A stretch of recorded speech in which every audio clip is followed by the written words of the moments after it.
Imagine a man who knows no satiety, a living nightmare capable of swallowing everything. What if I told you that this is not a fictional story but the true and terrifying story of Tarrare? Get ready, because today we will immerse you in the chilling life of Tarrare, the man whose hunger was a curse, an endless abyss that led him to consume not only titanic quantities of food, but also carcasses, live animals, and even unimaginable objects. A story that science has tried to explain and morality has struggled to contain, a journey into the darkest heart of the human soul and its anomalies.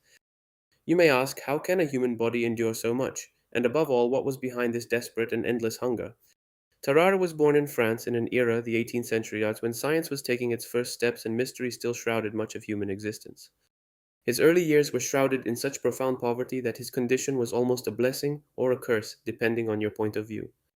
Even as a child, it was clear that Tarare was not like the others. While his peers were content with a frugal meal, his stomach seemed like a bottomless pit, capable of containing the impossible. His family, peasants without many resources, abandoned him because they could not afford to feed such an appetite. And so, Tarare found himself wandering the streets, his sole purpose being to quench a hunger that screamed inside him like a chained demon. Despite the enormous amount of food he ingested, Tarare was a physically emaciated individual, almost a walking skeleton. His limbs were thin, his ribs clearly visible under the taut skin. Yet there was one grotesque exception, his abdomen. Constantly swollen and tense, like a drum, it was the only part of his body that betrayed his peculiarity. After a large meal, it would expand enormously, soft and pulsating, to the point that it felt like a sagging sack hanging from his body. It was a gruesome sight, a disturbing contrast between her thinness and her belly that seemed ready to explode. That belly was his trademark, the visible sign of his abnormality. It was his essential peculiarity, the physical manifestation of a veracity that defied every law of nature. His hunger was not only great, it was an elemental force, a primal call that pushed him to eat, more and more, without respite, without a shred of satiety. People watched him with a mixture of horror and morbid curiosity. Tarare had become a kind of fairground attraction, a freak show that performed in the squares.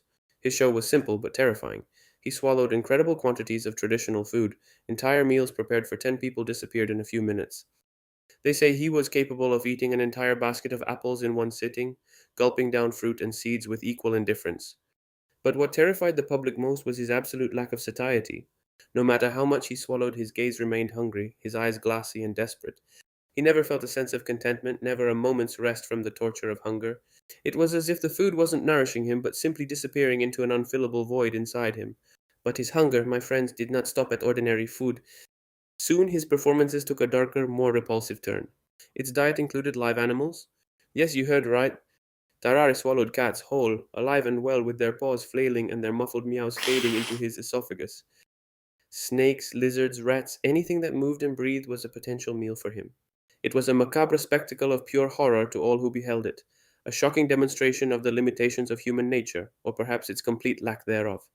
People were left open mouthed, some vomited, others ran away, but Tarare continued, impassive, to devour, like a hungry beast deep in a dark forest. Hunger had transformed Tarare into something inhuman, a being driven only by the most primal instinct. His appearance was repulsive, not only because of his thinness and swollen belly. His mouth was an abyss capable of opening to immeasurable heights, its cheeks folded unnaturally like elastic sacks, allowing the ingestion of extraordinarily large objects. It is said that it could hold a dozen eggs in its mouth, or an impressive quantity of stones. His mouth then was constantly dirty, moist, a sort of entrance to the digestive hell that was his body. But it wasn't just the view that was disturbing. His body emitted a horrible, penetrating stench that followed him wherever he went.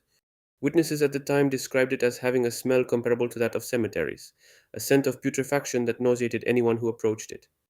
It was a combination of body odor, bad breath, and the emanations of a digestive system that was perpetually overloaded and perhaps not functioning as it should.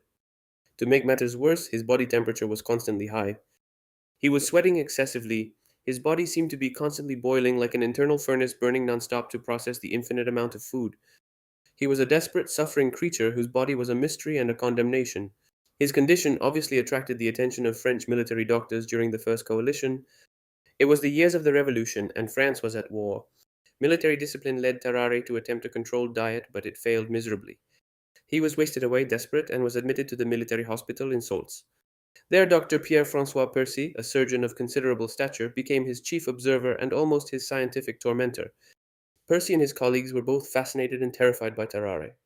Subjected to extreme experiments in an attempt to understand his condition, Tarrare ate everything offered to him. He was given raw meat, animal waste, even a live eel which he swallowed in one bite, tearing its head off with his teeth.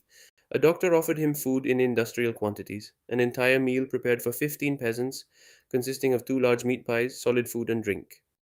Tarrare ate voraciously, almost without chewing, yet his appetite did not subside.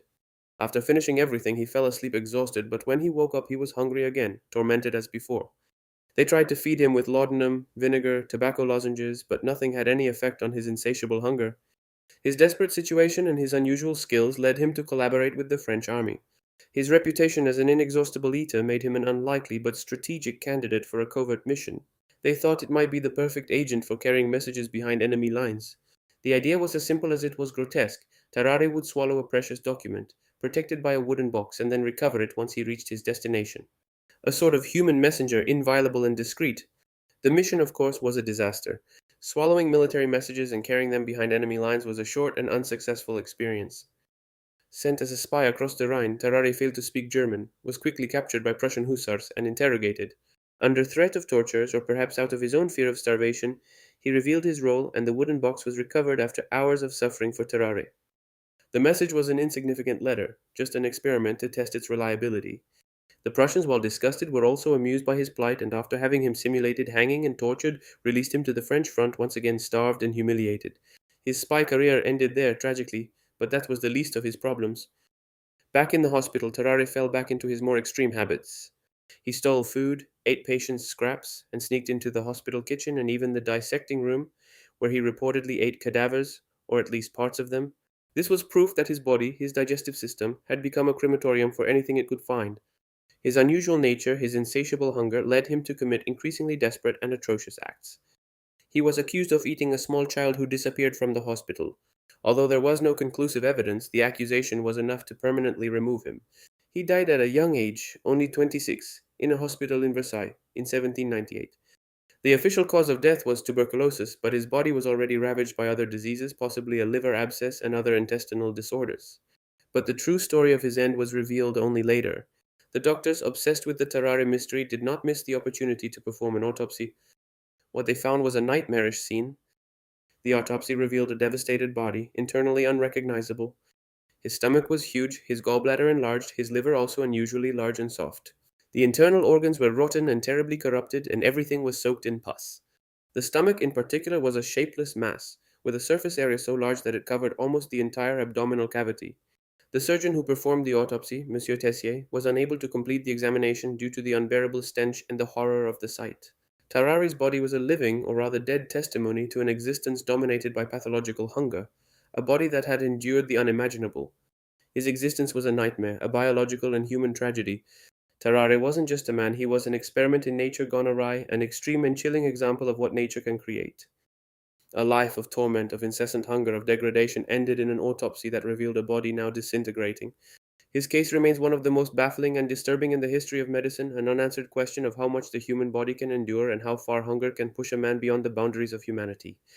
If this chilling story has caught your attention, don't forget to click on the next video for more unexplained and terrifying stories. No